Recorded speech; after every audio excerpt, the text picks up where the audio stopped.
Hello everybody and welcome to That's Football. This is your latest transfer news as Liverpool look to battle Brighton for a Chelsea star. You know who it is, it's Levi Colwill. I thought he was going to be staying at Chelsea, but big developments there. And also Harry Kane being offered up to £400,000 a week. How could you turn that down from a very surprising place? We'll be talking about that, as well as Chelsea looking at another signing and a few other bits as well. Another massive Saudi Arabian signing, which isn't Harry Kane. But before we get into all that, let's hear from our sponsor for today, Free Trade.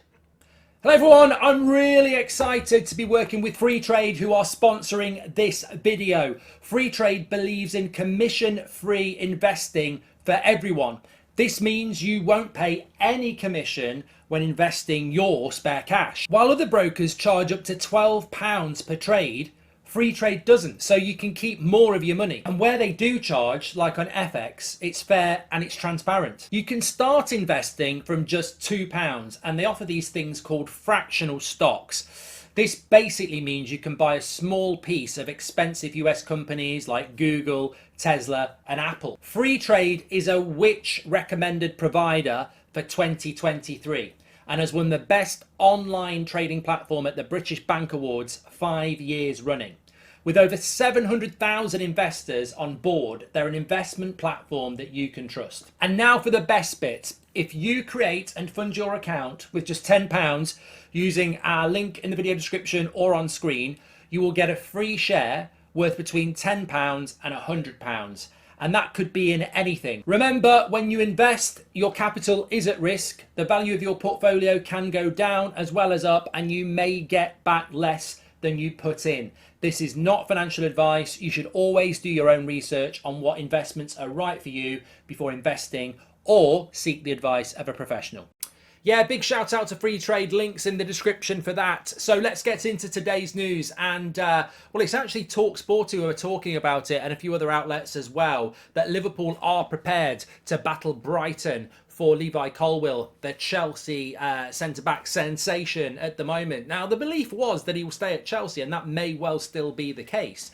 Chelsea have still got him. He's got 2 years left on his contract. I think there's an extra year there. So, look, possession of the player is obviously key, and he's not got 1 year left on his deal, and he's not a free transfer. However, the contract he signed at Chelsea was when he was a teenager. I think he was about 18 at the time. So the wages will not be that great. They therefore know they've got to get him on a new contract, and apparently he's not so sure whether he wants to sign that contract. So it would be difficult for Chelsea if Colwill refuses to sign the contract. Are they going to keep a player that doesn't want to be there? And it would be rather embarrassing for Pochettino and his Chelsea revolution. Liverpool are there and they're offering a project, and obviously Brighton had him on loan last year and they're offering a different project. You'd expect Liverpool to win this race, but do Chelsea want to start the race? And I think it's really interesting because obviously he's opened a lot of eyes last season, if you saw him anyway, when he was at Brighton. But after a really successful tournament, winning the tournament with England under 21s, there is now a major focus on him. I suppose the thing is, you're having the conversation with Chelsea and you say, am I starting centre-back next season? Well, there's lots of permutations. Well, no, am I starting? And if he's not starting, you can sort of understand him going, well, if I'm not the starting centre-back, what am I? The interesting thing is, if he goes to Liverpool, does Van Dijk not normally play as the left-sided centre-back? So would he start at Liverpool? I mean, he starts at Brighton. He was doing that before. So is this a manoeuvrability by Colwill and his agent to get a better deal out of Chelsea and he stays at Chelsea? Because arguably, leaving Chelsea because you might not start to go to Liverpool, where you might not start, I mean, there might be a motivation to just go and play for Liverpool because that's where he thinks the stability is. I mean, playing under Jurgen Klopp with a team, maybe Liverpool's trajectory is where he wants to go. But if it's game time, maybe you'd go to Brighton. So keep your eye on that. I think Chelsea, it's not a case of, we'll just, it'll just fizzle away. If he's either going to sign a new contract at Chelsea or they're going to sell him. And if they sell him, then there's a real chance there. So get your comments in, Liverpool fans. Would you take him? I mean, I don't think I can speak about it as a Man United fan. I'd take him. I'd sign him at Man United. Yeah, we've got Martinez, but I'd still sign someone like Colwill because I think he's a fantastic talent. I think Arsenal fans would agree as well. So, and many other clubs. So, Chelsea have got a bit of a fight on their hand, haven't they? Let's see how that pans out. On to Spurs. They won't be signing him, that's for sure. Spurs and Harry Kane, what's going on there? Well, I've always said this. There's no smoke without fire. People seem to think that Harry Kane will not leave Spurs to go to Bayern Munich, and yet Bayern Munich keep putting offers in. Bayern Munich are not the sort of football club that wastes their time on deals that they don't think are possible. And if Spurs are saying no, no, no, and Harry Kane was saying no, why would Bayern Munich keep putting offers in? There clearly is an openness from somewhere. Now, Spurs are conveying that they're not open to it. Some people are rumouring that Harry Kane's not open to it. One of them is open to it because Bayern Munich wouldn't keep putting bids in. Now, whether they can get the deal done or not, that's another matter. But alarmingly from Spurs fans, if it's Harry Kane who is saying, I'm interested, keep putting the bids in, then that's going to become a problem for Spurs later in the window. If Kane doesn't want to go to Bayern, but it's Spurs saying put the bids in, then that's a bit of a different story, isn't it? And Spurs have more control on the situation. Clarity is key, and I think when you've got people speculating, you never really know what the truth is. I suspect that Harry Kane would probably rather go to Bayern Munich and play in Munich next season than play at Spurs. I suspect that might be the case. But he's probably relaxed that if he can't do that, in a year's time I can do whatever I like and Spurs have got no say. So yeah, Harry Kane's probably in quite a comfortable position. Spurs, according to the Telegraph, are willing to offer Harry Kane 400k a week to sign a new deal, which is what they're going to have to do. Now, is Harry Kane 400 grand a week worth it for Spurs?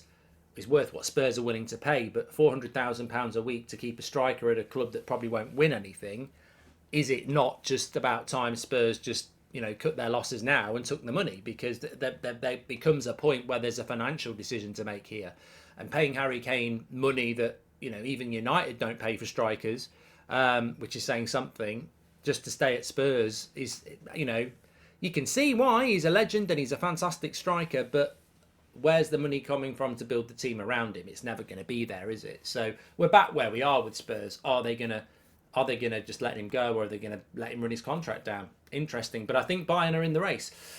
Also, Ryan Cherky probably completely got his name wrong. Young player that's in France that's been doing well for a long time. Apparently, he's been linked to Chelsea now. Another attacking style midfielder. Chelsea are clearly looking for this sort of player. Enzo Fernandez was talking yesterday, I think, about how he'd love Dybala to come to the club. We've spoken about Dybala, but Chelsea. Look, I feel that we were talking about Declan Rice is still not official to Arsenal yet. It feels like there are still deals that are waiting to be done, and I think we're going to get a mad influx over the next 3 or 4 weeks. But it feels like this week again is still a little bit, what's going on. And again, if you go back to Kane and Spurs, it sort of replicates the market itself at the moment. Are we waiting for that domino effect? Because if Spurs do lose Kane, I guarantee any Spurs fan would say we'd rather have lost him last week than lose him in 2 or 3 weeks when, the season's nearly started. So I think clubs at the moment are, surprising me in the sense that we're nearly in the middle of July and there's not a lot of deals being done. Normally, I would expect a lot of deals to be doing, and considering there's not been an international tournament as an excuse either, but these deals are going to happen. And I think Chelsea are one of those clubs at the moment where you speak to Chelsea fans and they're like, it's really hard to predict what we're going to do. Really hard to predict what we're going to do this season because we were miles off last year. We've got a lot of players that are already in the squad that need to prove themselves. We've sold a lot of players, and have we done enough in the window yet? We know Casido will come in and he'll be a big signing, but we are the big unknown. And I think a lot of clubs are like that at the moment. Anyway, get your comments in below. What do you think about Colwill? Where will he end up? The Kane argument. And are you happy with what your team's doing at the moment, considering what it says in the bottom corner?